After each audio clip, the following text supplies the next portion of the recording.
The October wind I'm carried more than dust across the scared. trail that evening. Stay close. It carried I the quiet will promise of change. protect you. Though Vera Ashcroft had no way of knowing it as she guided her mare along the rutted path leading back from Silver Creek. The New Mexico territory stretched endlessly ahead of her, bathed in rust and gold beneath a dying sun. In her saddle basket lay little more than flour, salt, and a small tin of coffee she had debated buying before finally giving in. Since Thorne Ashcroft died, every coin mattered. 2 years had passed, yet the ache still struck without warning, sharp and sudden, like a cactus thorn beneath the skin. "Easy now, Buttercup," Vera murmured when the mare snorted uneasily. Her hand drifted to the old Colt revolver at her hip, a reflex learned through solitude and caution. The desert was no place for a woman alone. That was when she noticed him. At first, he was nothing more than a dark smear against the red rock, a shape too still to belong to the land. He lay perhaps 100 yards off the trail. It could have been a fallen steer or a tangle of brush, but Buttercup's ears pinned back, and Vera trusted that instinct more than her own doubts. She reined in, peering through the deepening dusk. The shape shifted, just barely, but enough. Human. Her fingers tightened around the revolver's grip. "Hello?" she called, her voice splitting the silence like a cracked bell. No answer. Vera swung down from the saddle and led Buttercup closer. Every sensible thought urged her to turn back, to ride on and mind her own affairs like a proper widow should. Yet something held her there. Perhaps the stillness of the body. Perhaps her own stubborn streak. At 20 feet, she stopped. It was a man. Dark-skinned, long black hair tangled with blood. His buckskin shirt was torn open, exposing a deep gash along his ribs where fresh red seeped into the dust. "Lord have mercy," Vera breathed. His eyes opened, black as midnight, sharp despite the pain. One hand moved weakly, not toward a weapon, but in what might have been surrender. Or perhaps he simply lacked the strength to do more. Vera stood frozen. She knew what she was supposed to do. Ride straight back to town. Tell Sheriff Orland DeWitt. Let the law handle it. That was what Thorne would have done. What any God-fearing soul was expected to do. For years now, the government had been driving Apache people onto reservations. This man was likely a runaway. Maybe even one of the warriors whispered about in the mercantile. But his eyes held no menace, only exhaustion and a quiet acceptance of whatever choice she would make. "Can you understand me?" she asked. A slight nod. "Are you alone?" Another nod, followed by a pained grimace. Vera glanced back down the trail. Nothing but dust and distance. She looked again at the wounded man. Blood pooled beneath him, darkening the sand. Without help, he would be dead by morning. Coyotes first, buzzards after. "Damn it," she muttered, using language her mother would have scolded her for. "Can you sit up?" He tried, lifting himself onto one elbow before collapsing again. Vera stepped closer, forcing her boots forward despite every warning screaming in her mind. Up close, she saw he was younger than she'd thought, perhaps 30 winters, with a face shaped by hardship far too early. "I'm going to help you," she heard herself say, "but if you try anything, I'll shoot you dead." He nodded. A flicker, almost amusement, passed through his eyes. Getting him onto Buttercup took everything she had. He tried to help, but could barely stand. By the time she managed to drape him across the saddle, her dress was soaked with his blood. "There's an old line shack," Vera said, more to herself than to him. "Quarter-mile from my place. No one used it anymore. The walk back felt endless. Vera led the mare carefully, one hand steadying the unconscious man, the other never far from her gun. Every shadow seemed alive. Apache scouts, or worse, iron-crossed troopers riding patrol. Her ranch appeared just as darkness settled. It wasn't much, an adobe house, a barn, a few corrals. Thorne had dreamed of more, but dreams often died out here. Vera bypassed the main house and headed straight for the old shack hidden among cottonwoods. It had sheltered them once during the ranch's early days, and she'd kept it stocked out of habit. Getting the man inside and onto the narrow cot left her shaking with exhaustion. She lit a kerosene lamp, its yellow glow revealing the full truth of his injuries. Besides the deep rib wound, a bullet had grazed his shoulder. Bruises told of a violent fight. "What have I done?" she whispered. But she already knew the answer. She had chosen mercy over law, flesh and blood compassion over her own safety. Now she would have to carry the weight of that choice. Vera Ashcroft drew water from the well and gathered the medical supplies she kept for ranch mishaps, her movements quick but unsteady. As she cleaned the wounds, the man stirred. His gaze lifted to meet hers in the soft glow of the lamp. "Nokai," he whispered, his voice little more than breath. "That's your name?" Vera asked. He nodded faintly. "I'm Vera," she said, wringing blood from the cloth. "Vera Ashcroft." His eyes closed again, though she thought she saw gratitude flicker there. Working by lamplight, Vera did what she could.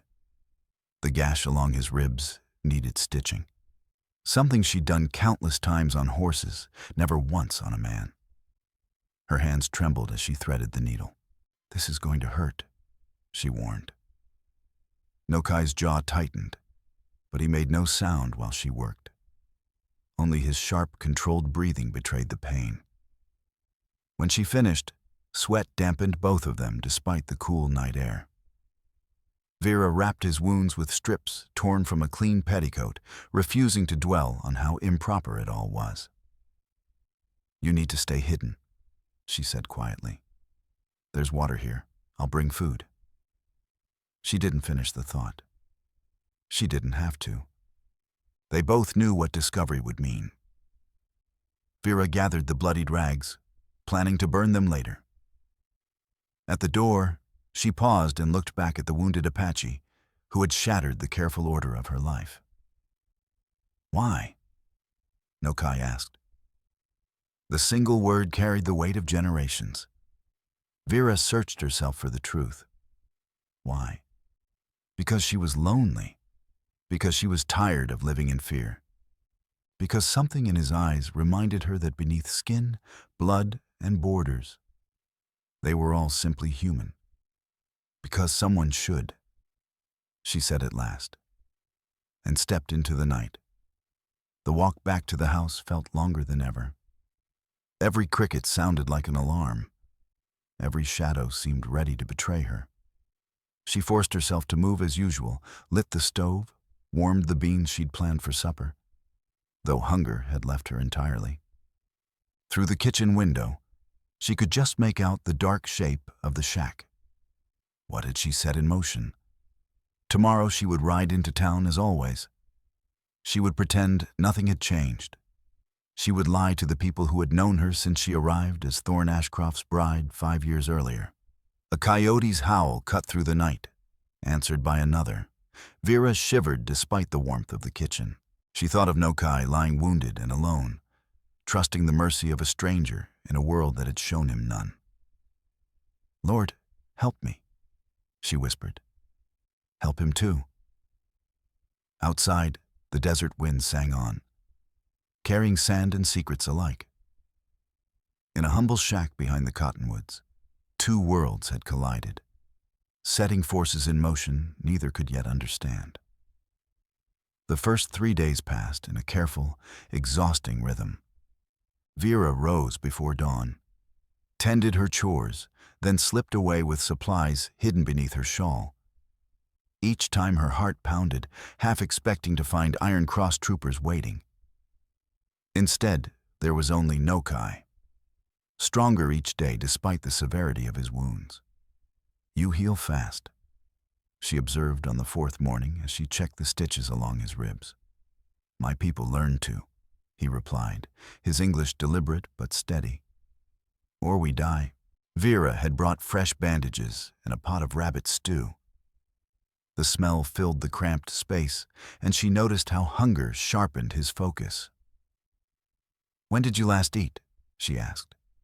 "Before the soldiers came. 4 days. Maybe 5. She poured the stew into a bowl and watched him eat slowly, with quiet dignity. Even starved and hunted, he carried his pride like armor. "Why were they after you?" The question slipped out before she could stop it. Nokai set the bowl down and studied her. "They say I stole horses, but the horses were ours, taken when they forced my family onto the reservation." "And your family?" Vera asked softly. A shadow crossed his face. "Gone. Sickness took my sister last winter. My mother." His jaw tightened. "The reservation is a slow death. I chose to die free instead." Vera focused on rewrapping the bandages, unsure what words could reach such truth. She had heard the stories: crowded land, little food, sickness everywhere. But hearing them from someone who had lived it cut deeper. "You risked much by helping me," Nokai said quietly, and she knew he was right. "I know." Vera swallowed. Why? It was the second time Nokai had asked, and she still didn't have a clean answer. Maybe because she was exhausted from living afraid. Maybe because, for once, she needed to do something that mattered. Their eyes met. In that brief silence, something unspoken passed between them. Not desire, not yet, but recognition. Two people who understood loneliness too well. The moment shattered with the sound of hoofbeats. Vera shot to her feet and peered through a narrow crack in the shack wall. 3 riders were coming fast up the main trail. "Stay quiet," she hissed, snatching up the stew pot and bowl. "No matter what you hear." She slipped outside and forced herself to walk calmly toward the main house. The riders were close now. The gray hat gave him away even at a distance. Sheriff Orland DeWitt. Her mouth went dry. By the time they reached the porch, Vera had steadied herself. She even had coffee brewing. "Morning," she said. "Mrs. Ashcroft?" DeWitt tipped his hat. He was a hard man in his 50s, with flint-colored eyes that missed nothing. "Mind if we come in?" "Of course not, Sheriff," Vera replied evenly. "Coffee's just about ready." DeWitt dismounted along with 2 deputies she recognized from town. Their spurs rang sharply against the floorboards as they entered. "We're hunting a renegade," DeWitt said without ceremony. "Apache male, around 30, badly wounded after a clash with an army patrol a few days back." Vera poured coffee, her hands steady. "Haven't seen anyone like that." "You sure about that?" Calder Rook stepped forward. Younger than DeWitt, leaner, with a cruel edge to his stare. Woman alone out here might look like easy pickings. "I keep my late husband's rifle close," Vera replied coolly, "and my horse makes noise when strangers come near." DeWitt sipped his coffee, eyes never leaving her face. "Thing is, we tracked him within a couple miles of here before the trail went cold. Thought maybe you'd seen or heard something." "I'm sorry, Sheriff. I wish I had." "Do you?" Rook muttered.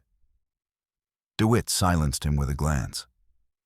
"Mind if we take a look around, just to be thorough?" Vera's heart hammered, but she nodded. "Of course, I don't see what you'd find." They searched the barn first. Hay bales, loft, tack room. Vera followed, chatting idly about winter plans, while her thoughts raced. The shack was hidden behind cottonwoods. If they searched the whole property... "Any hired help?" DeWitt asked. "Just Mateo Rios," Vera said. "He'll be by tomorrow for heavier work." "Good man," DeWitt said, his tone softening. "Your husband trusted him." "Yes," Vera said. "Thorne Ashcroft always spoke highly of him." They moved through the garden, past the smokehouse and root cellar. With every step, the pressure tightened. Then Rook pointed. "What's back there?" Vera's throat tightened. "An old line shack. We stayed there while building the house. It's half collapsed." "Still worth a look," Rook said, already walking. "Now hold on," DeWitt snapped. "Mrs. Ashcroft's been cooperative." But Rook didn't stop. Vera followed, praying Nokai had heard the riders.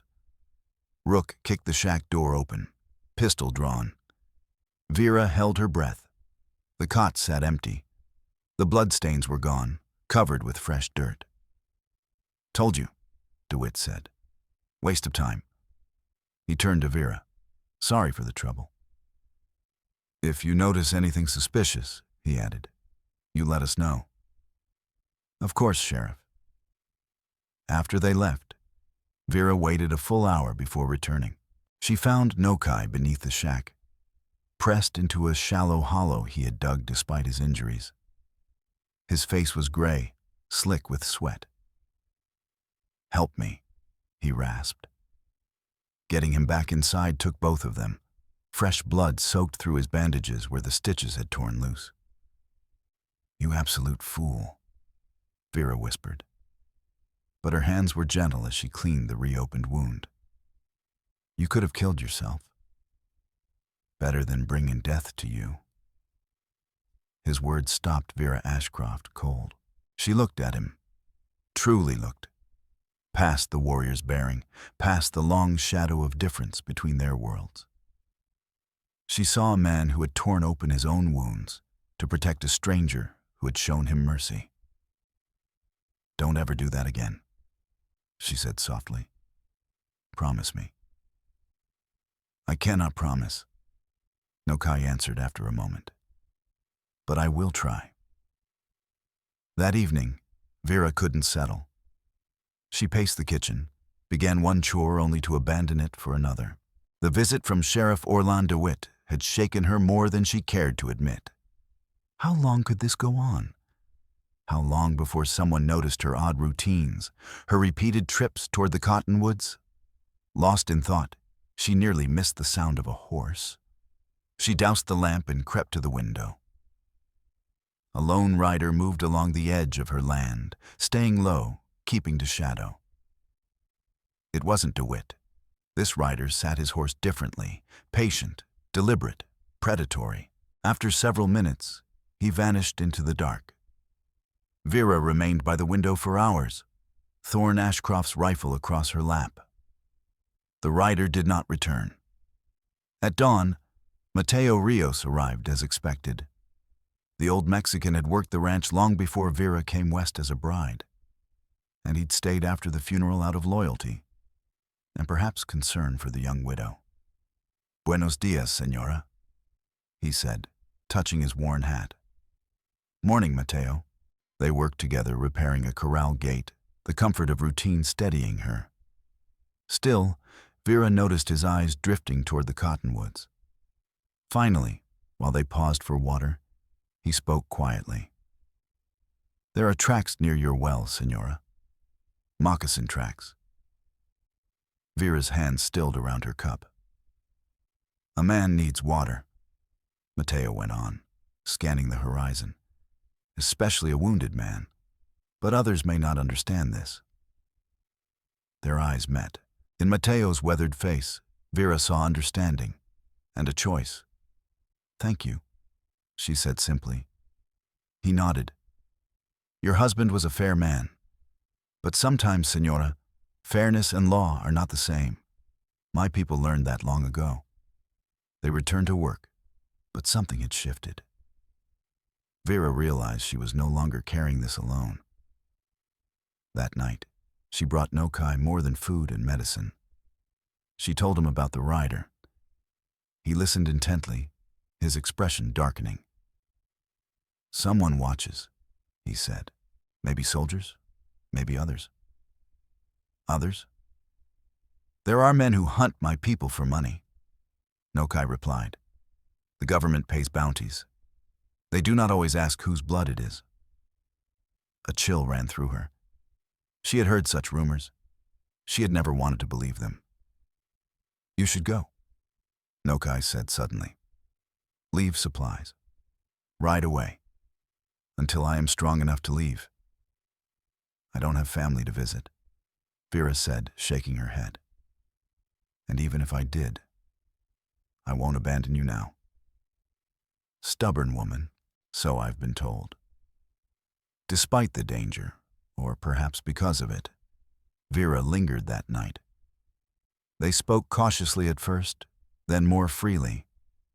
Nokai told her how his grandfather had taught him to read the land, to follow signs others never noticed. He spoke of sacred mountains and old songs. Vera shared memories of Missouri, of the long journey west as a hopeful young bride. "Your husband?" Nokai asked carefully. "He was good to you?" "Yes," Vera said. "Safe. Predictable. Everything I believed I wanted." She traced shapes in the dust. "He died of fever 2 winters ago.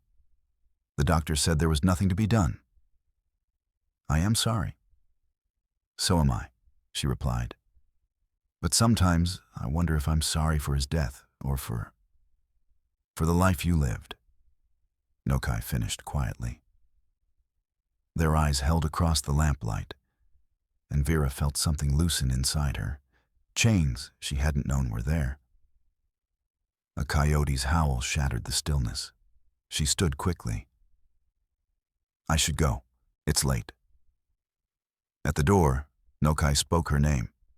She turned back. "Thank you," he said simply, "for seeing a man, not an enemy." Vera nodded, unable to trust her voice, and stepped into the cool night. Halfway to the house, she touched her cheeks and found them wet with tears she couldn't explain. Behind her, in the darkened shack, an Apache warrior watched her disappear through the cracks in the wall. His heart carried a weight that had nothing to do with torn flesh or stitched wounds. The kerosene lamp flickered, throwing restless shadows across the rough plank walls of the shack.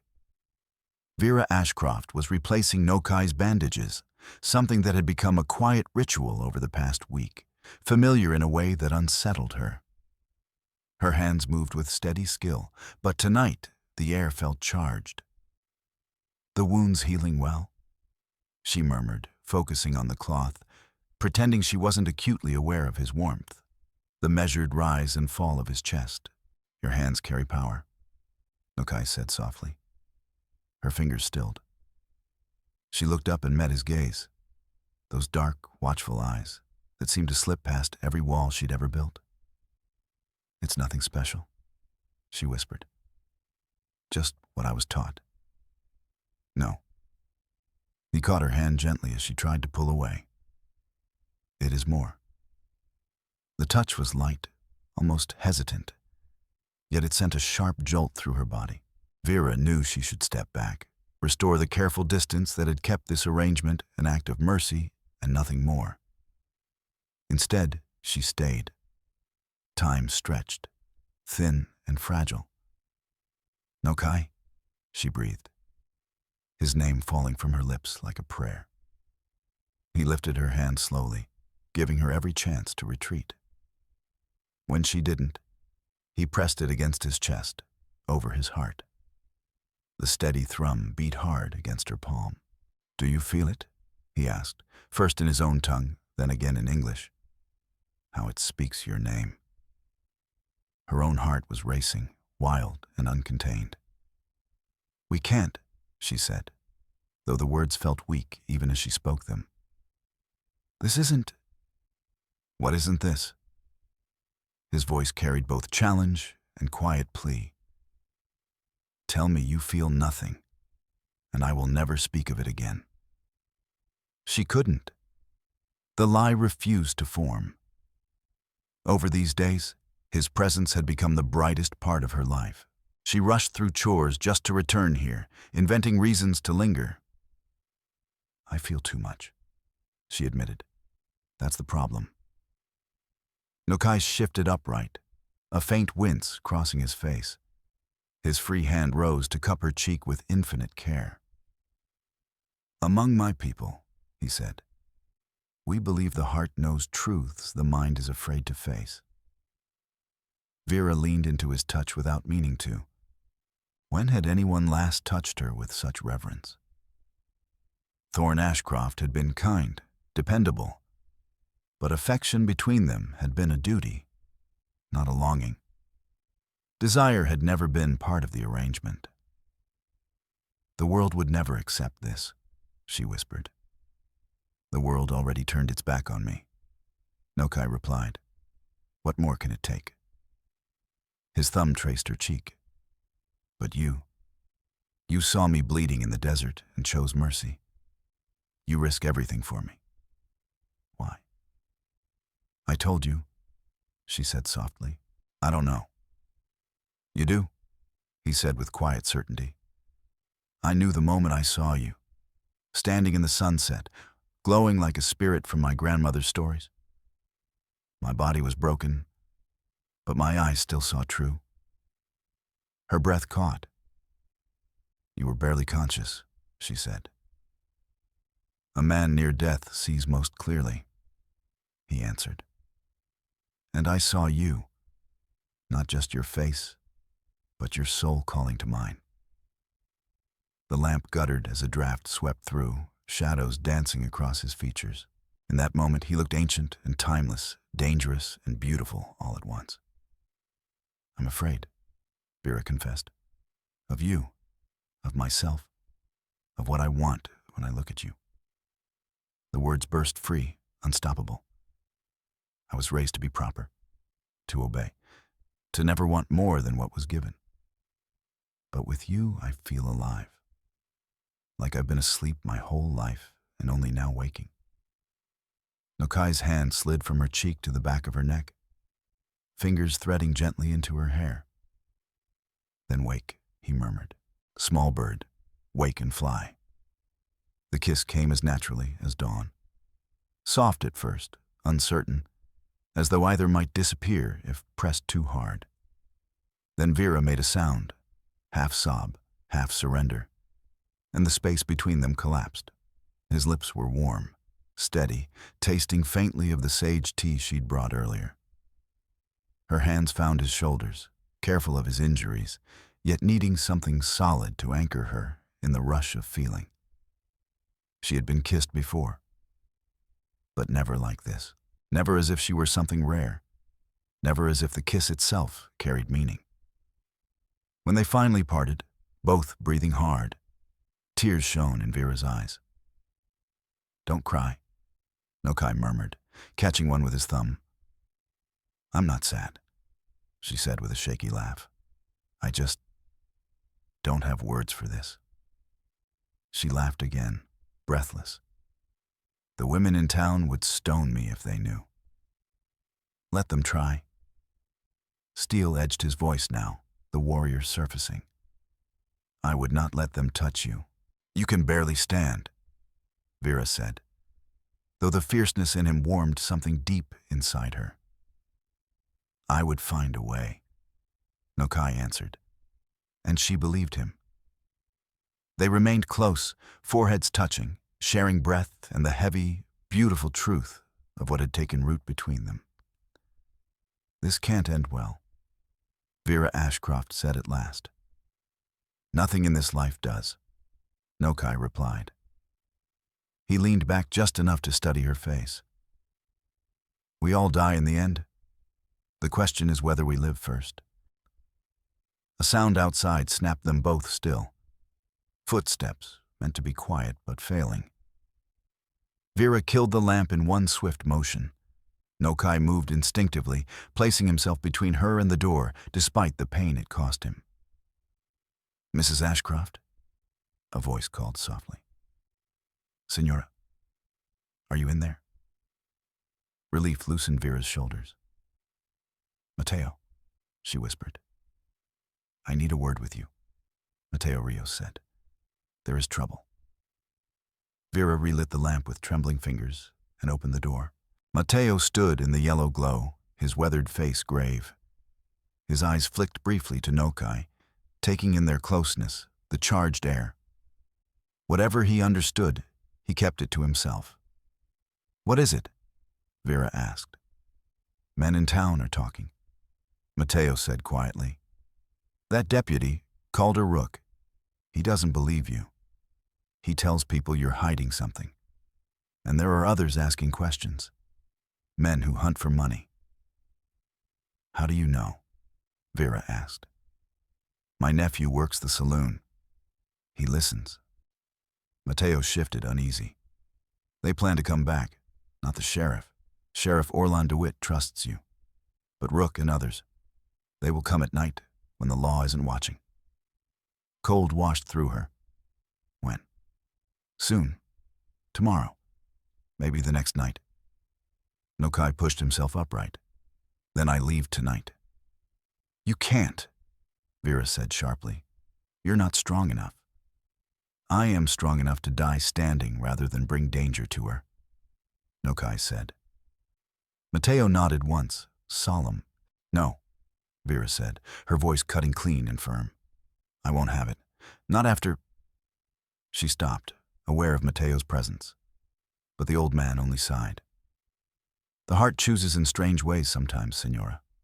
My Rosa, she was Apache. My family said it was wrong.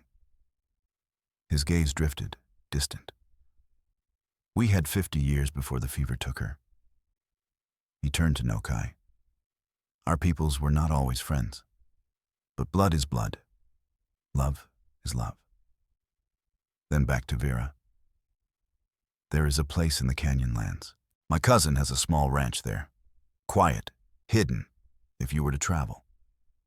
I can't just abandon my ranch, Vera protested. I will watch it, Mateo said. As I do when you go to town. A week, maybe 2, until these hunters find easier prey. Vera looked between them, one offering escape, the other ready to sacrifice himself for her safety. The proper choice would be to send Nokai away. The safe choice would be distance.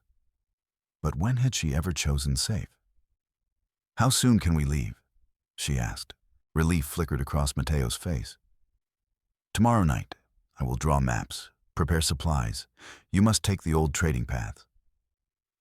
After Mateo left, Vera turned to find Nokai watching her, unreadable. You would do this? He asked quietly. Leave your home, risk everything.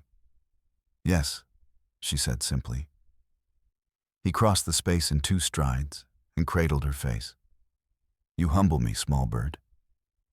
No more than you humble me, she answered, the words slipping free. My warrior. His eyes flared. Say it again. My warrior, Vera whispered. His kiss followed. Deeper, urgent now, the knowledge of danger lending intensity. Her hands traced his face and shoulders, careful of his wounds, yet driven to remember every line. When they parted, she was shaking. I should go back to the house, she said, without conviction. Yes, Nokai agreed, without letting her go. They lingered in the lamplight, suspended between duty and desire, safety and risk, the known world and the vast unknown ahead. At last, Vera stepped back. Tomorrow night, she said, we leave together. Together, he echoed, the word of vow. She reached the door, then turned back. Nokai, that first night, when I found you, were you truly unconscious? A faint smile touched his mouth. A warrior learns how to be still when survival demands it.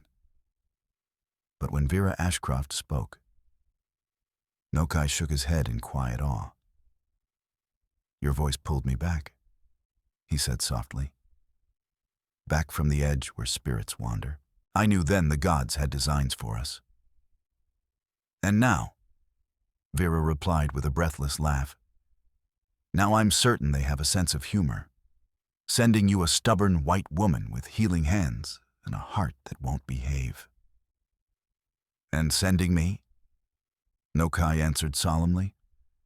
A woman who meets danger with fire. She smiled despite herself. And a warrior who quotes his grandmother while kissing like the world is ending. Perhaps it is, he said. The old world, at least. The one that says we cannot exist. Vera considered that, then nodded once. Then let it end. We'll build a better one. She left while she still had the strength to go. All the way back to the house, she carried the phantom press of his lips, the remembered warmth of his hands. Tomorrow night. Toward what? She didn't know. For the first time in her life, not knowing felt like freedom instead of fear. In the kitchen, she began the quiet work of preparing to flee, even as her heart prepared for something else entirely. Through the window, the lamp in the shack glowed like a fallen star. She knew Nokai watched the house with the same longing. One more day of pretense. One more day of being the proper widow. Then they would cast off the chains and slip into the desert night, guided by Mateo Rios's maps and the fierce pull between them. Vera touched her lips and smiled. Let the black spur men whisper. Let the town talk. She had found something worth any risk. Home, in the last place anyone would look. Tomorrow night couldn't come fast enough. The night itself turned colder than October had any right to be in the New Mexico territory. Vera stood in her bedroom, shivering beneath a thick shawl. The tremor had little to do with the weather. From her window, she could see the faint glow from the shack where Nokai waited. They planned to leave tomorrow. But all day she'd sensed eyes on her, riders in the distance who vanished when she stared back. Past midnight, sleep refused her. She made a decision that would have stunned the woman she'd been only weeks before. She dressed, then undressed again, listening to her breath. The cold kissed her skin like a warning, or a benediction. She wrapped herself in Thorn Ashcroft's old coat, the heavy wool still hanging by the door long after its owner was gone. She stepped into the night. The path to the shack felt endless. Every shadow might hide watching eyes. Every sound hinted at discovery. Beneath the fear ran certainty. She had been moving toward this moment since the day she found Nokai bleeding in the sand. At the door, she hesitated. The coat kept little warmth. She was already shaking, but warmth wasn't what she sought. She let the coat fall. The desert air embraced her with icy fingers. For a heartbeat, she stood bare and honest as she had ever been. Then she raised her hand and knocked softly. Movement inside. The door opened. Nokai stood wrapped in a blanket, eyes widening. I'm cold, she whispered. Time held its breath. He drew her inside and wrapped her in the blanket and his arms. Vera, he breathed. What are you doing? Choosing, she said simply. Choosing you. Choosing us. Choosing to live before it's too late. His touch was reverent, as if confirming she was real. You honor me beyond words. Then don't use words, she whispered, drawing him closer. This kiss carried urgency and permission both. When he pulled back, questions shone in his eyes. She answered by stepping closer, letting the blanket slip away from them. Your wounds, she began. Forgotten, he assured her, lifting her with ease and carrying her to the narrow cot. What followed changed her understanding of herself. Vera had known marriage as duty, as endurance. This was communion without speech. Attention, trust, and wonder. Nukai touched her as if she were something precious, as if every moment mattered. "Look at me," he said gently, when sensation threatened to carry her away. "See me seeing you." She did, holding that connection as their closeness deepened. In his eyes, she saw herself transformed. Not the proper widow, not the frightened woman, but someone wild, awake, and fully alive. They lay entwined on the narrow cot, Vera Ashcroft's head resting against Nokai's chest as his heartbeat slowed beneath her ear. The lamp had burned low, leaving more shadow than light along the rough boards of the shack. "In my people's way," Nokai said quietly. "When a man and a woman choose each other like this, they are bound, married in the sight of what is holy." Vera traced idle patterns over his chest. "And in mine," she said softly. "I'm now considered ruined." "You did not fall," he replied, lifting her chin. "You rose. Do you regret it?" he asked. "No," Vera answered at once. "Never." A sound outside tightened them both, horses moving carefully, trying not to be heard. "They're here," Vera breathed.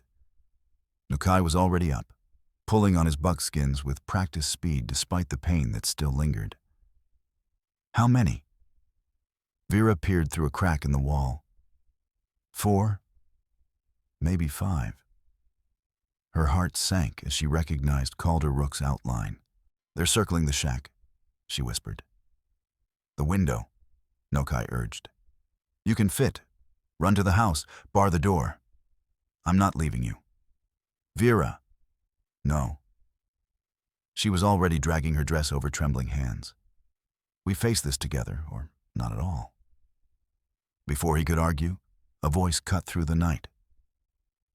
"We know you're in there, Ashcroft," Rook called. "Come out with your red lover, or we burn you out." Ice flooded Vera's veins, not from fear alone, but from the certainty in his voice. How long had they been watching? "I'll go out," Nokai said. "While they're on me, you run." "No." Vera seized Thorne Ashcroft's rifle from beside the door. "I told you, together." Their eyes met in the dimness. Understanding passed between them. Acceptance, something deeper, too powerful to deny. "Together," Nokai said. "Last chance," Rook shouted. "Come out peaceful, and maybe the woman doesn't hang for sheltering a fugitive." Vera checked the rifle. Her hands were steady now. "Ready?" Nokai pulled her close for a fierce kiss. "Always." They burst through the door together. Vera fired high to scatter the horses as Nokai rolled low, coming up with a knife in hand. Chaos exploded, shouts, gunfire, terrified animals screaming. "There!" someone yelled. "He's armed." Vera swung the rifle like a club, catching one man across the jaw. He dropped hard, but there were too many, and Nokai was still weakened. "Drop it," Rook commanded, his pistol fixed on Vera. The rifle slipped from her fingers. "Well now," Rook sneered, taking in her disheveled state, her bare shoulders, her hair loose. "Looks like we know what kind of woman you are, Widow Ashcroft. Husband barely cold, and you're already spread for a savage." "You know nothing," Vera said coldly. Rook's smile twisted. "I know enough. You're hanging for aiding a fugitive, unless..." His eyes crawled over her in a way that made her skin recoil.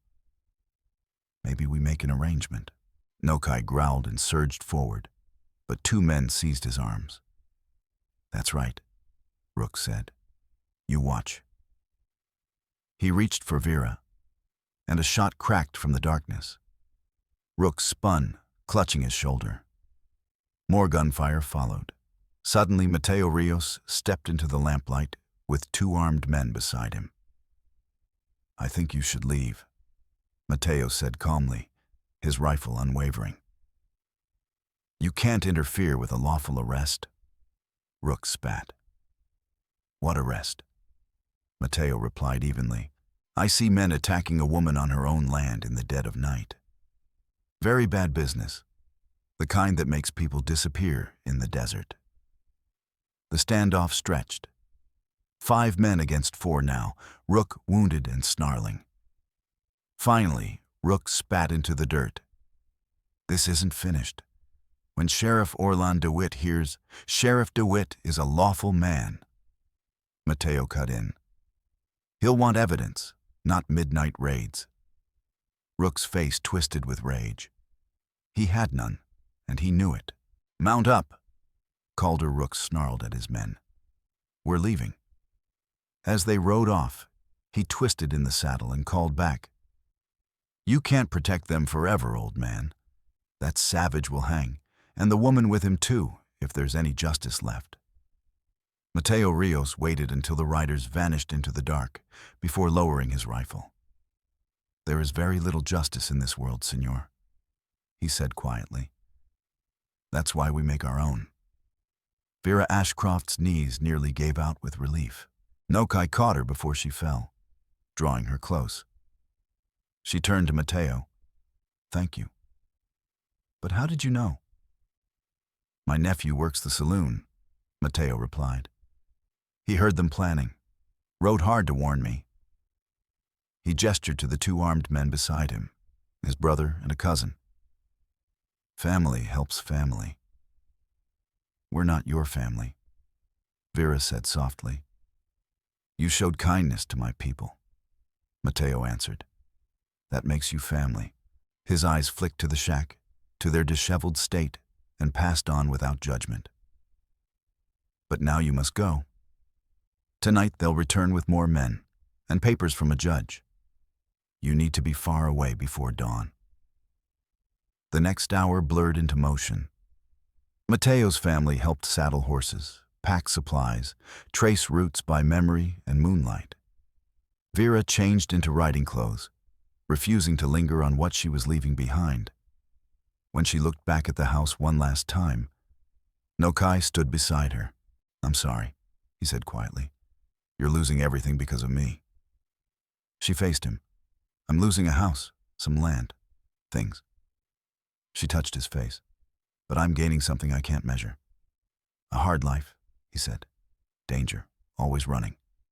Freedom, Vera answered. Love, you. She smiled through it all. Worth any price. They mounted as the eastern sky began to pale. Mateo pressed a folded letter into Vera's hand. For the bank in Santa Fe. It gives me authority to sell your land. I'll send the money when you're settled somewhere safe. Her eyes burned. Mateo, I can never repay you. Then don't try, he said gently. Live well. Be happy. That's payment enough. They rode out together, Vera and Nokai, into the vast desert stretching endless and unknown. Behind them, the shack still glowed faintly, a beacon of what had been, what they'd chosen, what they'd sacrificed. Are you afraid? Nokai asked as they picked their way down a narrow trail. Vera thought, yes, terrified. Then she searched for the truth. But alive, more alive than I've ever been. He reached across the space between their horses and took her hand. That's how warriors face battle, afraid, but alive. You have a warrior's heart, small bird. I had a good teacher, she said, squeezing his fingers. Dawn broke over the desert, painting the world in gold and possibility. Somewhere behind them, Calder Rook nursed his wound and his rage. Somewhere ahead lay Mexico. Safety, distance, a new beginning. But here, in this moment suspended between night and day, past and future, there was only Vera and Nokai, choosing each other with every step as their horses carried them away from the world that said their love was wrong. No regrets, Nokai asked as the sun cleared the horizon. Vera remembered the midnight knock. The coat falling, the whispered confession of cold that had sparked a fire she would never regret.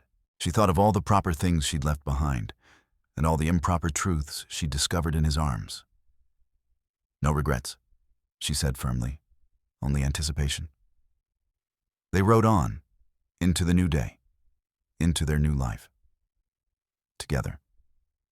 The sun climbed higher, turning the desert into a furnace. Vera had thought she understood heat after years on her ranch. But riding hard with danger at their backs taught her an entirely new meaning of it. Sweat soaked through her dress as the miles stretched on. Dust coated every inch of exposed skin. Vera could taste it in her mouth, feel it grinding between her teeth. "We need to rest the horses," Nokai said, steering them toward a jagged cluster of rocks that offered a thin ribbon of shade. Vera slid from the saddle on unsteady legs. Her body screamed in protest after hours of relentless riding. She had ridden before, of course she had. But never like this, never with flight driving every mile, never with her life burning behind her. "How far to the border?" she asked, taking the canteen he handed her. 2 days, Nokai said. 3 if we must hide. His eyes scanned the land with the focus of a man who had learned survival the hard way. "They will follow. I know this." Vera swallowed, forcing calm into her voice. In the harsh morning light, the weight of what she had done, what they had done, settled fully on her chest.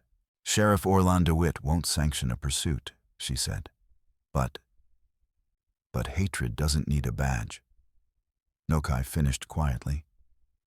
"And Calder Rook has friends who think like he does." They rested in silence, sharing dried meat and hard biscuits from Mateo Rios's packs. Vera found her gaze drifting to Nokai as he kept watch. Even worn down and dust-choked, he carried himself with a quiet grace that stirred something deep in her chest. "You're staring," he said without turning. "Am I not allowed to look at my husband?" The words escaped before she could stop them. Nokai turned. Warmth softened his dark eyes. "Is that what I am?" Heat rushed to her face that had nothing to do with the sun. "You said, last night, you said in your people's way."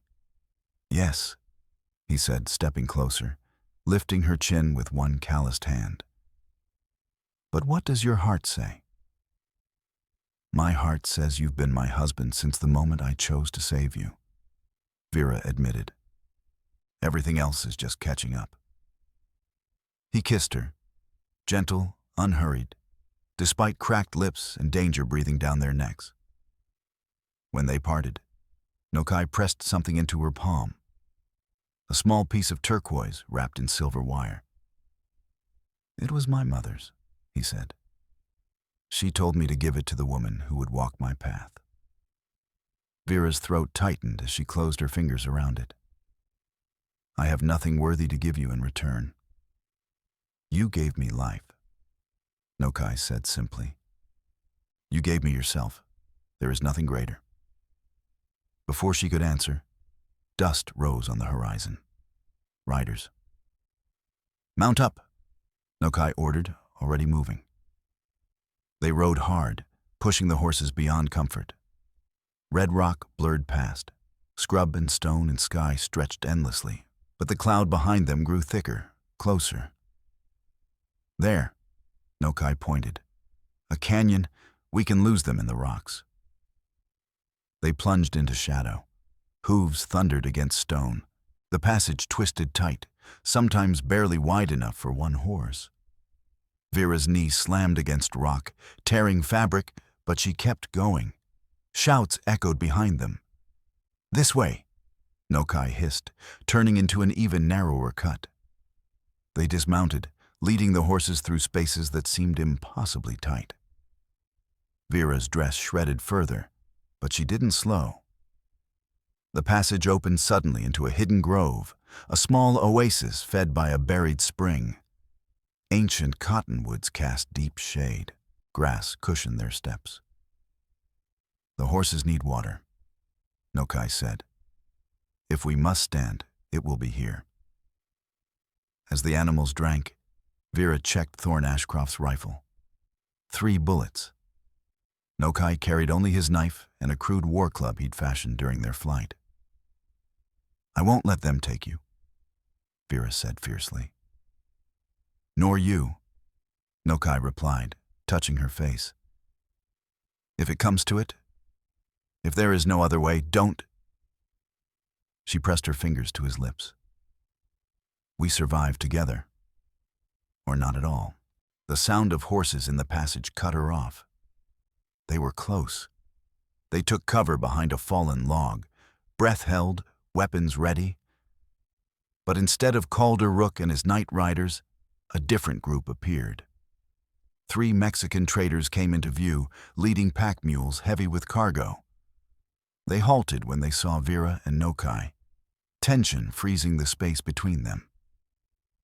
For a long moment, no one moved. Then the lead trader, a weathered man with iron-gray hair and unexpectedly gentle eyes, spoke in Spanish. Nokai answered slowly, carefully. "What did he say?" Vera whispered. "He asks if we are the ones the Americans hunt." Nokai replied, "The mixed couple who chose love." Vera's chest tightened. "They'll turn us in for the bounty." Nokai shook his head. "No. He says his daughter married an Apache man. He says love does not see skin, only the soul." The traders spoke again, urgency in their voices, hands gesturing toward the mules. "He offers to hide us among their goods," Nokai said. "They ride for Chihuahua. But we must choose now. The Americans are close." Vera looked into Nokai's eyes and saw her own fear mirrored there, along with hope. Trust strangers, or face their pursuers. "Yes," she said. "Tell him yes." What followed was controlled chaos. The traders shifted bundles of wool and hides, opening narrow spaces within the loads. Vera found herself pressed tightly against Nokai, hidden in a dark pocket of fabric and leather, barely able to breathe through the dust. They had just settled when a voice cut through the canyon. "Hold there. We're searching for fugitives." Vera buried her face against Nokai's chest, feeling his heart hammer beneath her cheek. His arms tightened around her. The lead trader answered in broken English, exaggerating his accent. "No fugitives, senor. Only poor traders. You buy? Good prices." "Don't play dumb with me," Calder Rook snarled. "A white woman and an Apache man passed through here." The trader clutched his chest theatrically. "If we see them, senor, we tell you. But they ride very fast. West. 2 hours, maybe more. Dangerous people. We hide until they pass." Suspicion thickened Rook's voice. "You wouldn't lie to me, old man." "Why I lie?" The trader replied calmly. "You want search, you search. But hurry. They go farther while we talk." Minutes dragged by. Vera could hear boots shifting, horses stamping. The air inside the hiding space felt thin and suffocating. Finally, Rook spat into the dirt. "If you're lying, I'll find you." "You find me same place always," the trader answered. "Now go catch your fugitives." Hooves thundered west. The traders waited long after the sound faded before freeing them. Vera gasped as she filled her lungs with cool night air. "Thank you," she said, voice shaking. The trader's smile was sad, but firm. No one should have to hide their love. "You ride with us now," he added. "Numbers mean safety." They traveled together through dusk and into night. Vera drifted in and out of sleep against Nokai's back, trusting him to keep her upright in the saddle. The traders shared food and water freely, asking only for their story. By the fire that night, Vera found herself speaking truths she had never dared voice. The hollow quiet after Thorne Ashcroft died, the suffocating perfection of her former life, the way Nokai had awakened something fierce and real inside her. "You are brave, Senora," the trader said. "Braver than soldiers. They fight with guns. You fight with love." "I don't feel brave," Vera admitted. "I feel terrified." "Of course," he replied. "Only fools feel no fear. Courage is acting despite it." A howl rose in the distance. Nokai stiffened instantly. "Apache," he murmured. "A hunting party, maybe." The traders doused the fire at once. Darkness swallowed them. Tension tightened like a drawn wire. Apache bands and Mexican traders carried a long history of blood and mistrust. "I will speak to them," Nokai said quietly. Before anyone could stop him, he slipped into the darkness, silent as breath. Vera waited. Every nerve screamed. The rifle felt heavier than it should have in Vera's hands. Voices drifted back through the darkness. Nokai's calm, measured tones, answered by others sharp with suspicion. The exchange seemed to last forever, or maybe only minutes. Time twisted when death waited just beyond sight. Then Nokai returned, flanked by 3 Red Mesa Apache warriors. Vera's finger tightened instinctively on the trigger, but Nokai lifted his hand in a subtle warning. "They will let us pass," he said quietly.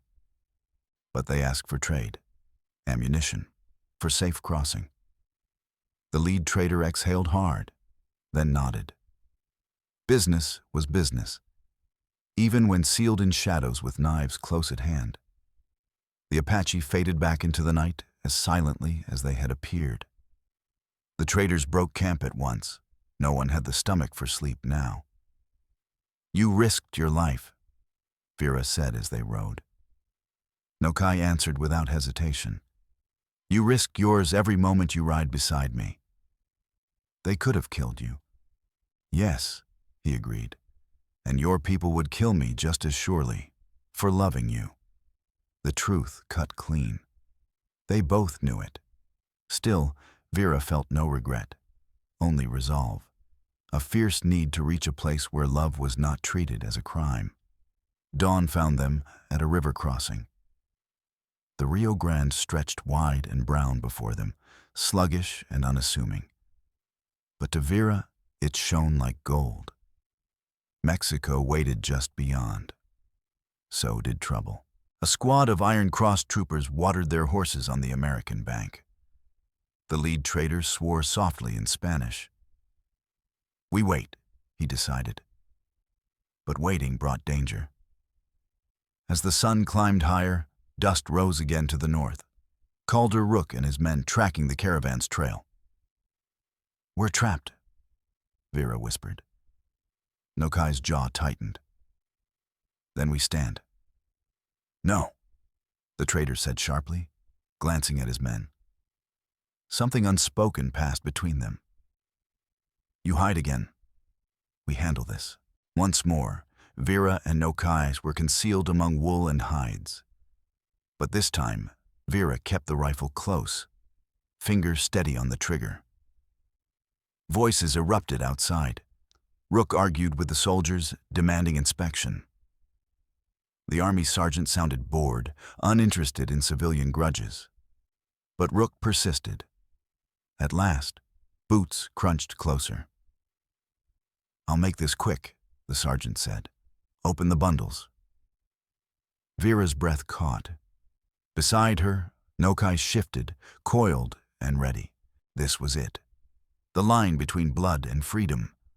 Bundles were opened. Wool, hides, nothing more. Then shouting exploded from the riverbank. Apache warriors, the same from the night before, had appeared on the Mexican side, brandishing weapons, voices raised in challenge. "Form up," the sergeant barked. Chaos erupted. Soldiers scrambled into defensive positions. The traders seized the moment, declaring the remaining bundles clear. The inspection was forgotten. "Mount up and move out," the sergeant ordered. Then to Rook. "This is army business now." Rook cursed furiously, but the soldiers ignored him. As the confrontation escalated, the traders drove their mules forward, splashing hard across the Rio Grande. Water surged around hooves and legs as they crossed at speed. Cheers broke out when they reached Mexican soil. The Apache warriors watched in silence, then vanished back into the land. The debt from the night before was paid in full. When Vera and Nokai finally emerged, the river lay behind them. "We made it," Vera said, disbelief shaking her voice. "We actually made it." Nokai pulled her close and kissed her deeply as laughter and relief rippled through the caravan. "This is only the first step," he murmured when they parted. "Now we build what comes next." Vera nodded, fingers brushing the turquoise at her throat.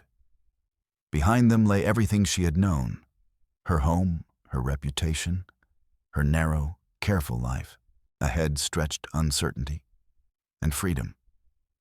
Hardship waited ahead, the kind that tested bone and spirit alike. Building a life where their love could exist openly would not come easy. Vera had never been more frightened. She had never felt more free. "Together?" she asked softly. "Always together," Nokai answered without hesitation.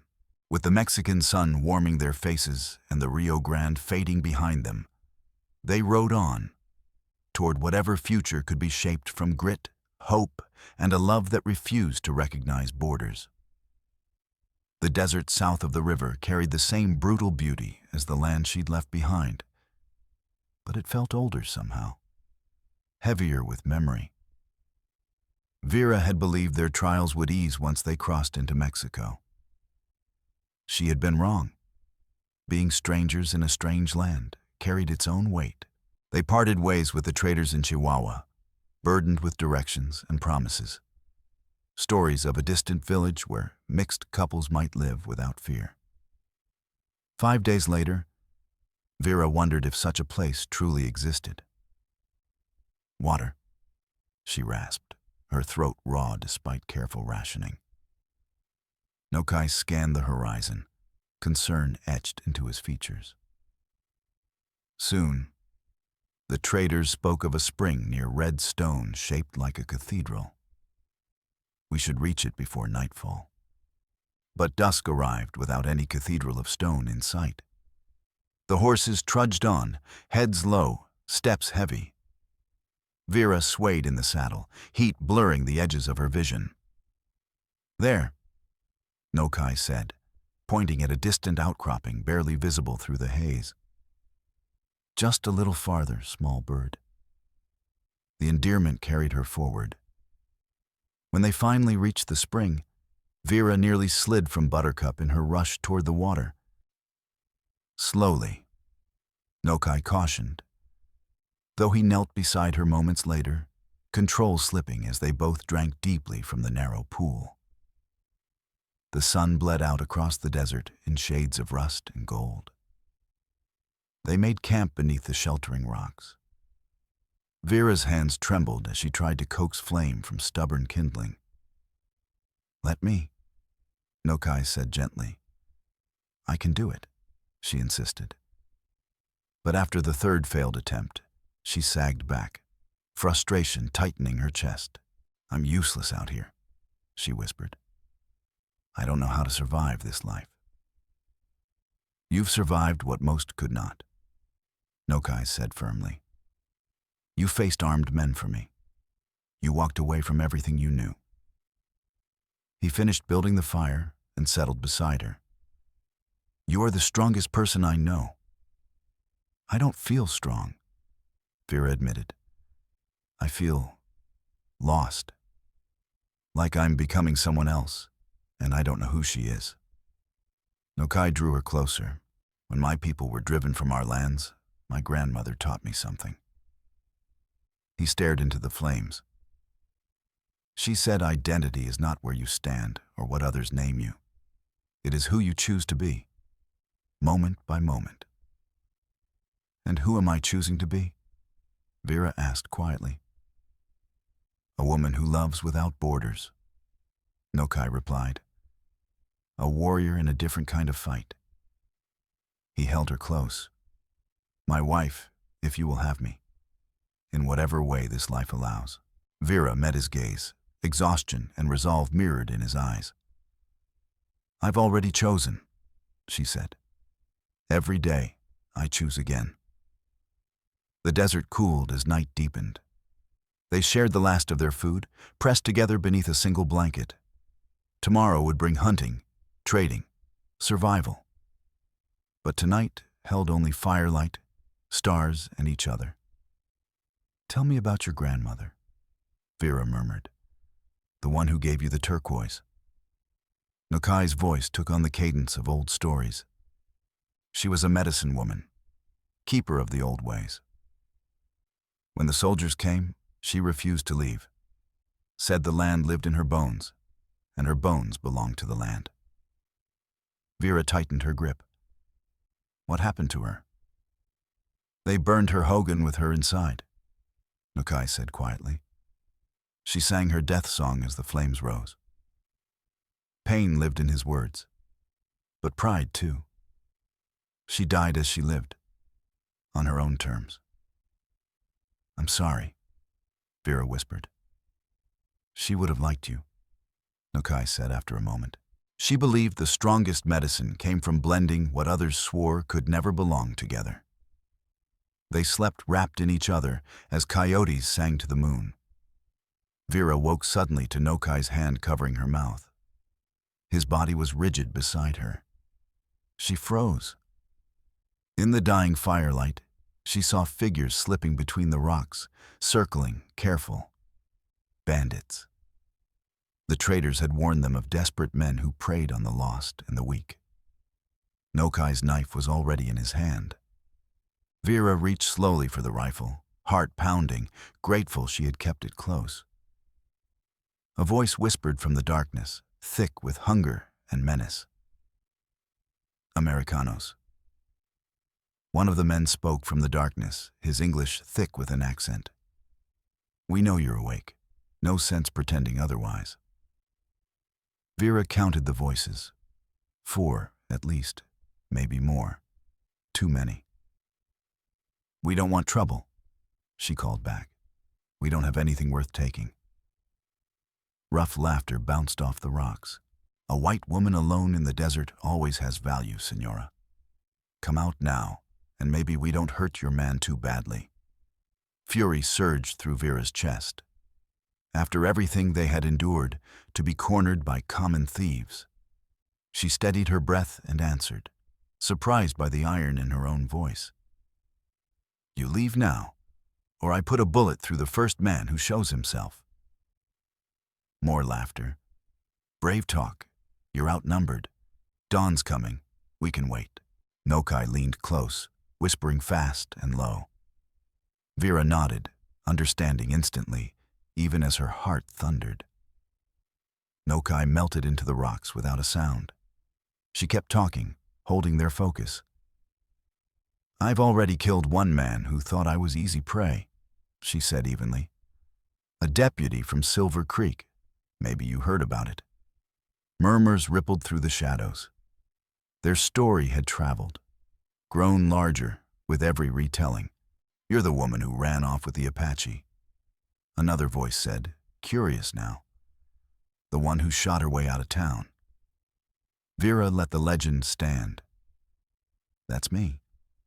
And if you think I came all this way just to be taken by desert rats, you're badly mistaken.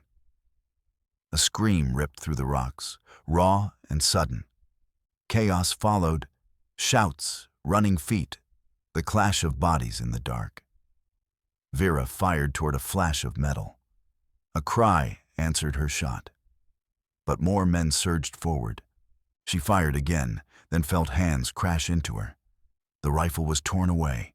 She fought like something feral, swinging, biting, clawing. But there were too many. "Got her!" someone shouted. Then Nokai came back. He moved like death itself through the pre-dawn gloom, blade flashing. Men screamed. One fell. Another staggered away. Vera used the opening to break free, scrambling for the dropped rifle. The fight ended as suddenly as it began. 2 bandits lay motionless. 2 more crawled away bleeding. The rest vanished into the desert. Nokai stood swaying, blood streaking his shirt. "Are you hurt?"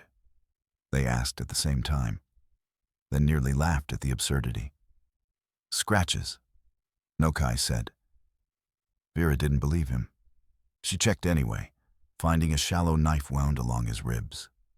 She cleaned and bound it with their dwindling water. Something settled inside her as she worked. The woman who once fainted at the sight of blood was gone.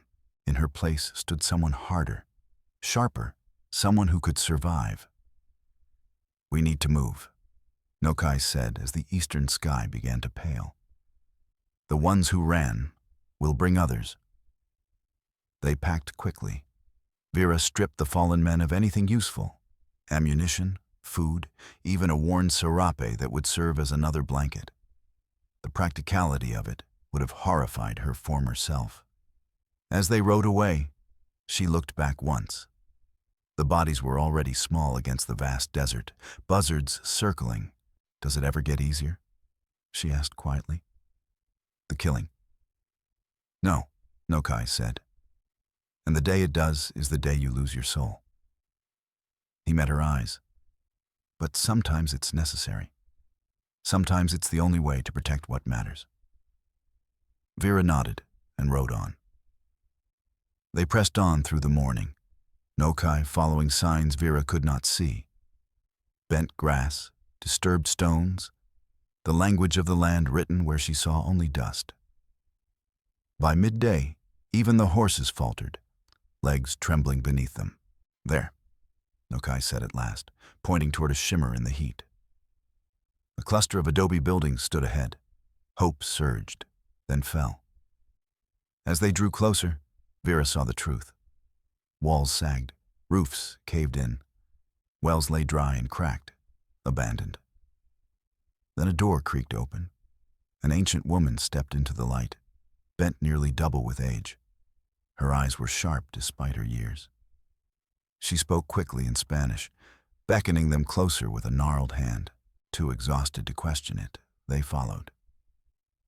She led them through a narrow passage into a hidden courtyard where water trickled softly from a protected spring. The horses drank greedily, while the old woman studied the strangers with a gaze that missed nothing. "Gringos?" she asked Nokai. He answered in Spanish, explaining who they were, where they came from, and why they ran. Her suspicion softened into something like understanding. "Amor," she said, glancing between them. "Love makes fools of us all." She fed them beans and warm tortillas that tasted like salvation. She cleaned Nokai's wound with crushed herbs that burned fiercely but stopped the bleeding. As she worked, she told them the story of the village, abandoned after bandits and drought. "I stayed," she said simply. "Too stubborn to leave what my husband built." She looked at Vera. "Like you. Too stubborn to let go of love." That night, they slept inside her home, on real beds for the first time since fleeing Vera's ranch. The comfort broke something inside Vera. Silent tears slid into the pillow for all they had lost, all they had endured, and all that still waited ahead. "Why are you crying?" Nokai asked softly, holding her in the dark. "I don't know," Vera whispered. "Everything. Nothing. I'm just tired." "Then rest," he said. "I'll keep watch." "You're exhausted too," she replied, lifting herself to look at him. "Don't do that. Don't make me more important than you." We survived together, remember? That makes us equals. He was quiet for a long moment. Among my people, Nokai said at last, women are sacred. They carry life. Men protect that. And among mine, Vera answered, tracing his face. Women are owned, sheltered, controlled. She met his eyes in the dark. But we're not among your people or mine anymore. We're making something new. Let's make it equal. You would change thousands of years of tradition, he murmured. We already did, she said faintly. Might as well finish the job. Nokai laughed under his breath. My grandmother was right. You are strong medicine. He hesitated, then spoke carefully. If we are building a new life, should you have a new name? Vera considered it. Not Whitmore. That belonged to a life that's gone. Among my people, Nokai said, names are earned, given for deeds or dreams. He smiled faintly. You came to me like a spirit in the night. You offered warmth when you were cold yourself. In our language, you would be called she who brings fire. I like that, Vera said softly. Paper names can wait. For now, Nokai said, drawing her close. You are my wife, my equal, my fire bringer. The rest is ink.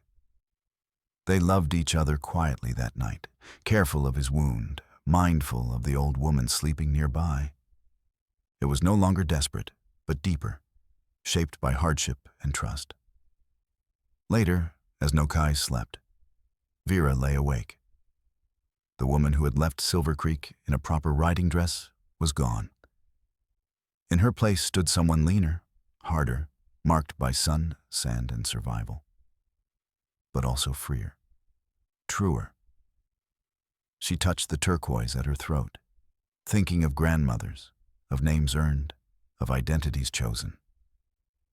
Tomorrow they would ride south again. Bandits, soldiers, hunger, all still waited. But tonight, within crumbling adobe walls, beside her warrior husband, beneath an old woman's blessing, Vera felt something she hadn't expected. Hope. The desert wind whispered through broken stone, and she who brings fire finally slept, dreaming of a home yet to be built, and a life yet to be lived. The canyon was a killing ground the instant Vera Ashcroft rode into it. Walls too sheer to scale, bends too tight to turn a horse fast. There was no other road. Behind them, dust lifted in disciplined lines. Not bandits, iron-crossed troopers, their formations tight, their pace relentless. How did they track us? Vera rasped, urging Buttercup on. Someone talked, Nokai said, jaw set. Likely the last town. Gold loosens mouths. They had moved by night, shunned main routes, trusted no one. 3 weeks south of the river had taught them a hard truth. A mixed couple with a price on their heads was never truly hidden. The canyon coiled inward, shadows swallowing sound. Hooves thundered behind them, the echo multiplying until it felt like a regiment. There, Nokai said, pointing to a knife-thin split in the rock. We go on foot. They left the horses, a choice that cut Vera deep. Buttercup had carried her through fire and flight.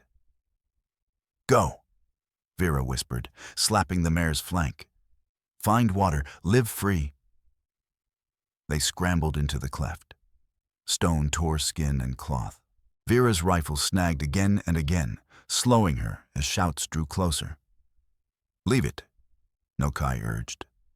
No. The rifle had been Thorne Ashcroft's. It had saved them more than once. It was the last piece of a life already burned away. They broke onto a narrow ledge halfway up the wall. Below, uniformed soldiers inspected the abandoned mounts. Vera counted a dozen. Fresh, armed, steady. A voice boomed. Surrender yourselves. By order of the United States Army, you are under arrest. Vera met Nokai's eyes. Arrest meant a rope for him, a cell, or worse, for her. Keep moving, Nokai said softly. They edged along the ledge, hunting for a way up. Then soldiers appeared at both ends of the canyon. They had been flanked. I see them, a young trooper shouted. Gunfire cracked. Vera flattened against the stone as rounds shrieked past, rock chips stinging her cheeks. She fired back, forcing heads down, but her cartridges were nearly gone. We're boxed, she said. Nokai studied the ground like a man reading a map no one else could see. Not yet. Listen. He gripped her shoulders. When I signal, you run for that overhang. Don't stop, don't look back. What are you? Something my grandfather taught me, he said. Make the enemy chase what isn't there. Before she could argue, Nokai stripped off his shirt, tied it to a stick, and lifted it high. Don't shoot, he called. We surrender. The firing faltered, then stopped. Soldiers rose from cover, weapons raised but quiet. Drop your arms, the commander ordered. Let the woman down first, Nokai countered. She's hurt. Vera understood at once. She limped toward the overhang, clutching her side, selling the pain. Attention split, half on her, half on Nokai. Then he moved. Instead of yielding, Nokai hurled his knife into the nearest trooper and sprinted the opposite way, drawing every eye and muzzle. Now, he shouted. Vera ran. Lead tore the air where she had stood seconds before. She reached the overhang, found holds, climbed with burning lungs. Below, Nokai raced along the ledge, somehow staying ahead of fire. The overhang opened into another cleft that climbed to the rim. Vera hauled herself up and turned. Nokai crouched behind a rock barely big enough to hide him. Soldiers closed from both sides. Vera didn't think. She acted. The rifle bucked as she chose shots with care. One trooper spun and fell. Another ducked back. It was enough. Nokai broke for the cleft. More soldiers climbed toward Vera. Jump! Nokai burst into view at the mouth, breathing hard, blood streaking his shoulder where a round had grazed him. The river, he said. Vera looked where he pointed. Far below on the canyon's far side, a ribbon of water cutting through stone. Green water flashed far below, too far. That's suicide, Vera Ashcroft said. So is staying. Nokai caught her hand. Trust me. Boots thundered onto the rim barely 20 feet away. Shouts cut the air. There was no time left. Together, they ran. Together, they hurled themselves into empty space. The fall stretched into an endless second. Wind ripped at Vera's dress, tore at her hair, long enough to think this was how it ended, hand in hand with the man she loved, suspended between sky and stone. Then the river slammed into her like iron. She plunged deep, the blow stealing every breath. Blackness closed in. She kicked wildly, skirts dragging her down, panic stealing direction. Strong arms found her, hauled her toward light. They burst up together, choking. Swim, Nokai shouted. The current seized them, flinging them downstream.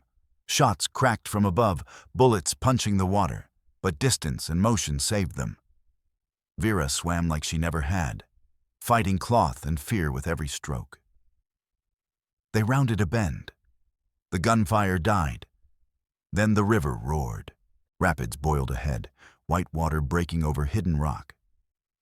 Stay with me, Nokai yelled. They hit hard. Water filled Vera's mouth and lungs. Stones slammed her ribs. Once she vanished under, certain she wouldn't surface again. Nokai's grip found her even there, pulled her back to air. When the river finally eased, they crawled onto a sandbar and collapsed side by side. Vera coughed up half the river while Nokai checked her quickly. "Just bruises," she rasped. "You?" "The same." He gave a shaky smile.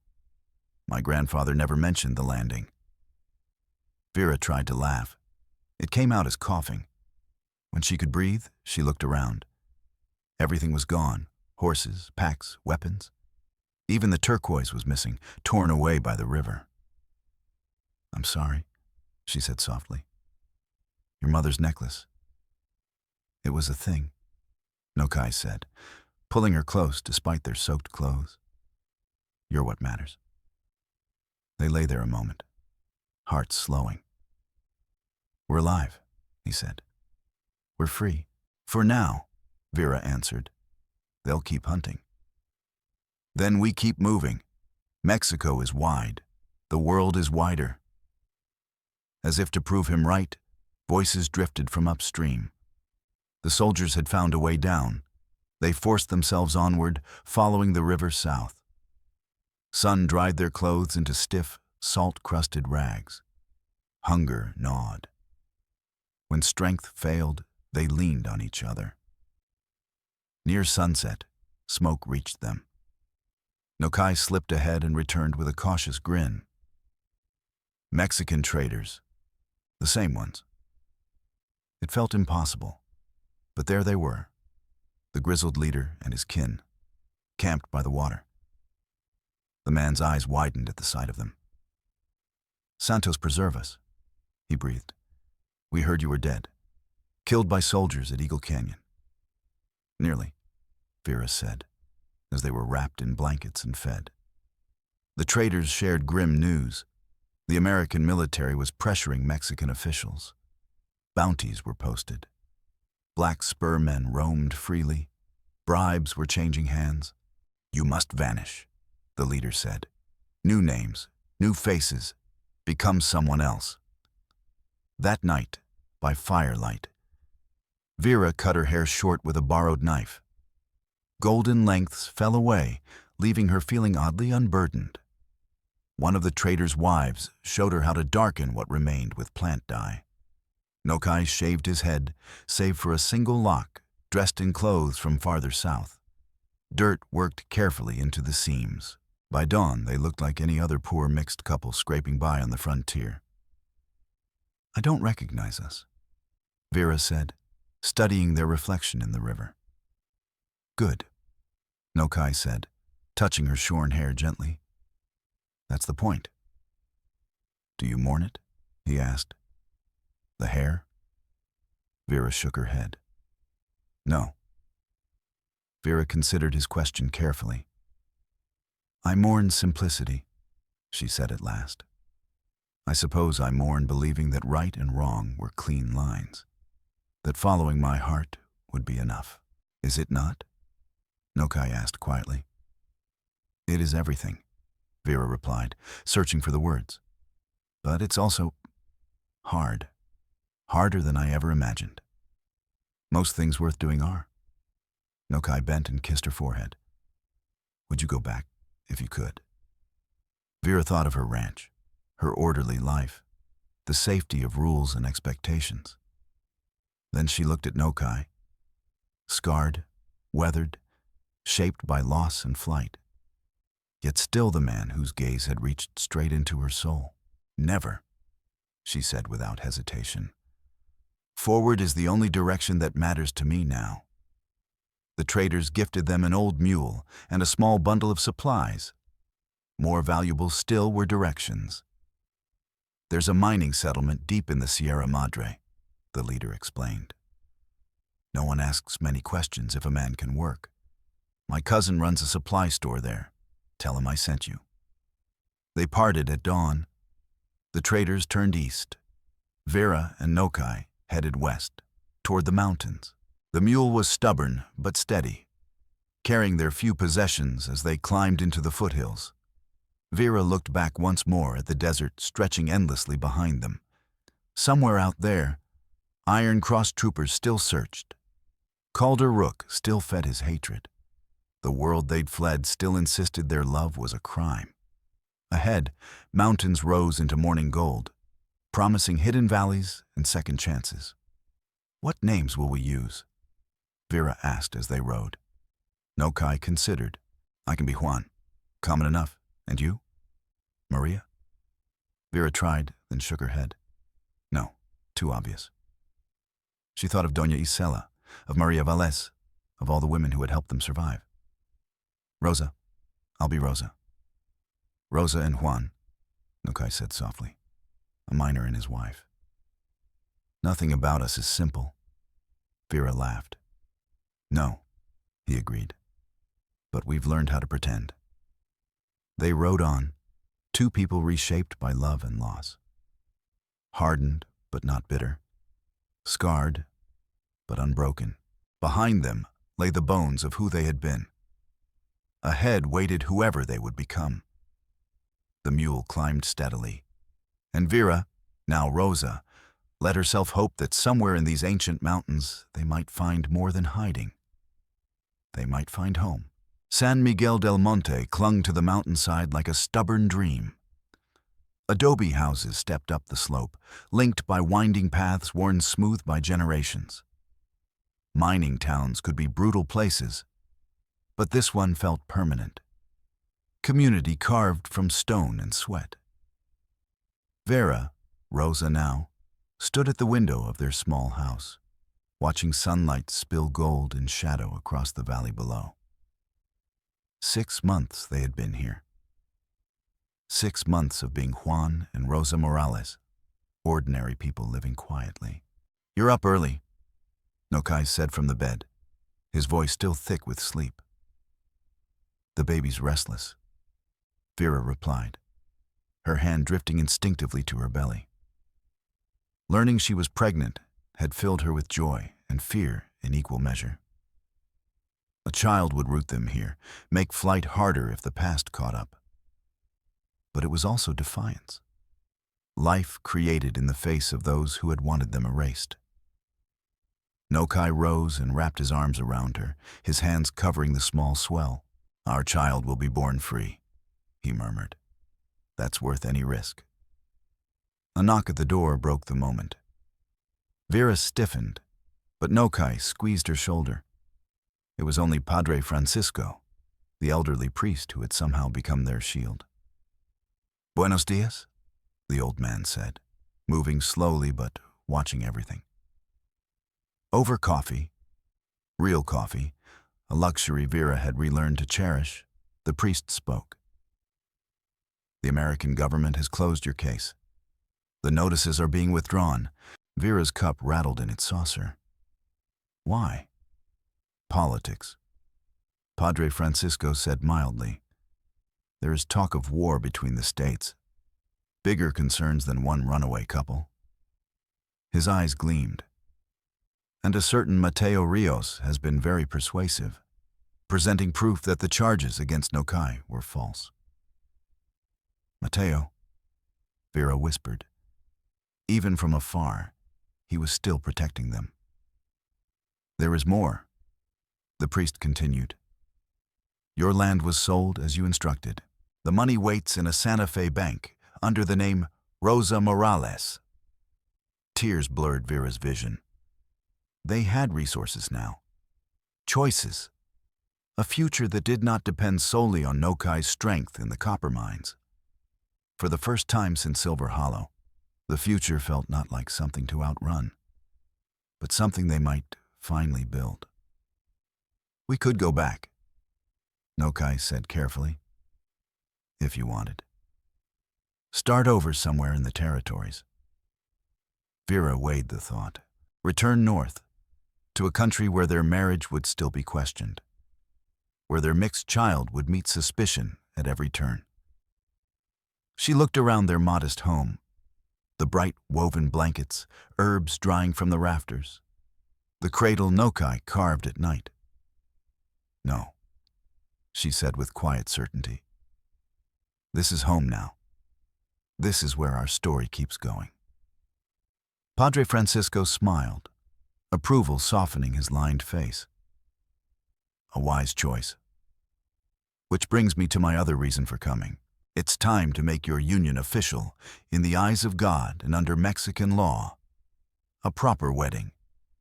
They had delayed before, wary of papers that might expose them. But the danger had eased, and a child was coming. It felt right. 3 days later, the ceremony filled the village's small church. Vera wore a borrowed dress embroidered with bright flowers. Nokai stood tall in the style of local vaqueros, dignified and steady. Half the village came, having taken the quiet couple into their hearts, as the padre spoke ancient words in Latin and Spanish. Vera remembered the road that led here. From the night she found Nokai bleeding in the desert, through flight and fear, loss and discovery. They had shaped something precious from desperate hours. Los declaro marido y mujer, the padre pronounced. I declare you husband and wife. They kissed to cheers and laughter. Vera tasted tears, salt with joy, not sorrow. The celebration spilled into the night. Music filled the plaza, guitars and violins weaving melodies of longing and love. Vera danced until her feet ached, laughing as partners passed her along, while Nokai watched with warm amusement. "You're happy," he said when she finally collapsed beside him, breathless. "Completely," she answered, terrifyingly, wonderfully happy. As if answering her words, the baby kicked, strong enough to feel. Vera gasped and grabbed Nokai's hand, pressing it to her belly. His eyes widened. "Strong already," he murmured, "like the mother." "And the father," Vera added, smiling. "Stubborn enough to survive anything." Months settled into a steady rhythm. Nokai worked the mines, then began training horses, a skill that earned respect and extra pesos. Vera became known as a midwife and healer, learning from village women while sharing what she knew of American medicine. When her time came, those women surrounded her with strength and comfort. The labor was long and hard, but Vera had endured worse. She remembered the cold night at the shack door, choosing love over safety, and found power in that memory. Their daughter arrived at dawn, bronze-skinned, blue-eyed, a perfect joining of worlds. They named her Hope, though the village called her Esperanza. "She's beautiful," Nokai whispered, cradling her with infinite care. "She's ours," Vera said. "That makes her miraculous." News reached the mountains slowly. Eventually word came of war in the north, state against state, tearing the country over freedom and human dignity. Vera felt the irony keenly. She had fled a nation that rejected her love, only to hear it was tearing itself apart over similar truths. "Perhaps change will come from it," she said one evening, nursing Esperanza. "Change always comes," Nokai replied. "The question is whether people are ready." Vera thought of their daughter, who would grow up speaking 3 languages, moving between worlds that once seemed irreconcilable. "She'll be ready," she said. "We'll make sure of it." Their second child arrived 2 years later, a son they named Samuel, after Vera's father. He had Vera's pale hair and Nokai's quiet strength. The village celebrated another bridge between peoples. Life was not without strain. Some whispered about propriety and order. But for every harsh glance, there were many kindnesses. Neighbors at harvest, friends who stood as godparents, a community that judged by deeds more than blood. On their 5th anniversary, Nokai surprised Vera, not with jewelry, but with a deed to a small ranch in the valley below. "For the horses," he said, "and for our children to have land of their own." Vera laughed and cried at once, throwing her arms around him. "You wonderful, impossible man. How did you manage it?" "Saved every peso. Traded favors, called in debts." He met her eyes. You gave up your land for me. It seemed right to give some back. They moved the following spring, raising a modest adobe house with their own hands and the help of friends. Vera planted a garden, coaxing life from mountain soil. They had stopped running. They were building, quietly, stubbornly, a future rooted in love that refused to be erased. Nokai filled the corrals with mustangs he gentled through patience instead of force. Esperanza and Samuel ran wild through it all, bronze and gold in the sun, chattering in the easy mix of languages that had been their birthright from the start. Watching them, Vera often remembered the cold woman she had once been, standing alone in proper widow's black. That woman would never have imagined this life. Dirt under her nails, skin toughened by sun and wind, children who looked like tomorrow itself, and a love that had demanded everything and returned it tenfold. Any regrets? Nokai asked one evening. They sat on the porch, the sunset washing the mountains in copper and rose while their children played in the yard. Vera thought carefully. I regret the pain we caused others, the danger we brought to people like Mateo Rios, the lives lost along the way. She reached for Nokai's hand. But I don't regret choosing you. Not for a single moment. Even when you had to whisper, "I'm cold," at my door. There was a teasing softness in his voice, and beneath it, an understanding of what that moment had cost and created. Especially then, Vera said, certain. That was when I finally chose to be warm. As if called by their words, Esperanza came running, Samuel toddling behind. They climbed into their parents' laps, dusty and perfect, and loved beyond measure. Tell us the story, Esperanza demanded, about how you met. It had become a family ritual. Vera and Nokai took turns, weaving truth with legend into something their children could carry proudly. A tale of two people from different worlds who chose love over law, courage over comfort, a shared future over a safe life apart. Once upon a time, Vera began, your mama found your papa hurt in the desert. The children listened with wide eyes, though they knew every word. As stars emerged overhead, the same stars that had watched them flee across the desert, Vera marveled at the distance traveled. From widow to wife, from proper lady to frontier woman, from cold to warm, from alone to surrounded by love. And did they live happily ever after? Samuel asked sleepily as the story wound down. Vera and Nokai exchanged a look over their children's heads, seeing in each other all the trials endured and the joys discovered. They lived, Nokai said simply, fully and freely. And that, my son, is the greatest happiness of all. They carried the children inside. Vera paused at the threshold. This adobe house, raised by their own hands, filled with laughter, tears, and ordinary miracles, was what they had been seeking all along, not just escape from those who would keep them apart, but a place to build something new. Home, family, a love that had changed them both and shaped a future where their children could walk between worlds with confidence and grace. Vera, once widow, once fugitive, now wife, mother, and keeper of countless small joys, stepped inside and closed the door against the cooling night. Tomorrow would bring its own challenges.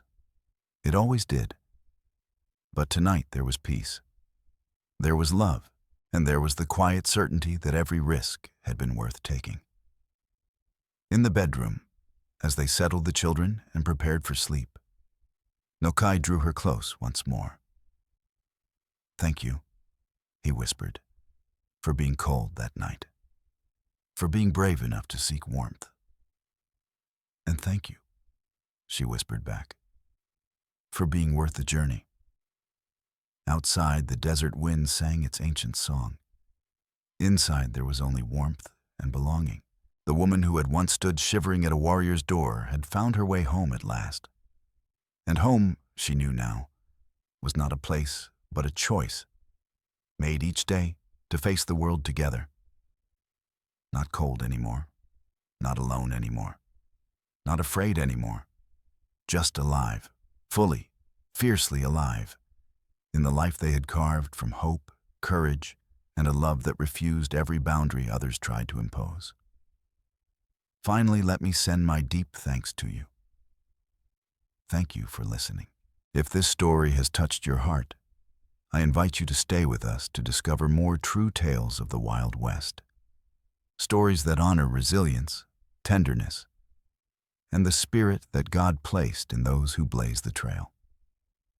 Subscribe, share, leave your thoughts in the comments, and join us once again to journey across this untamed land. Thank you. Aviso legal/disclaimer. These stories are crafted purely for entertainment and may contain imaginative additions or dramatic interpretations inspired by old frontier eras. We use AI-based resources, voice, imagery, and drafting as part of our creative process. But every final detail is carefully reviewed and shaped by human effort to preserve emotional depth and authenticity.